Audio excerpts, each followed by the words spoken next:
In today's video, I'm going to show you how to record full screen video in OBS Studio. First, I open OBS Studio on my MacBook. If you are using PC, laptop, whatever you want, just same method, just follow my instruction. You can see this is scene 2, but I create new only for example purpose. Just click on plus icon, then click on OK. This is a scene 3. Now you need to create a source link. So you need to click this plus icon again, make OS screen capture.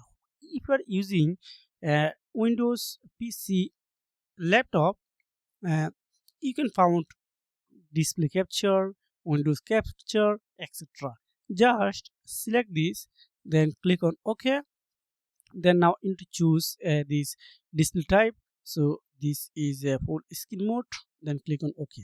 But you can see currently this OBS Studio cannot record full screen. So I need to click on this right button, then click on this transform, then going to stretch to screen. Wow, you can see this is a 4 corner, 1 2 3 4 corner are extremely in the point.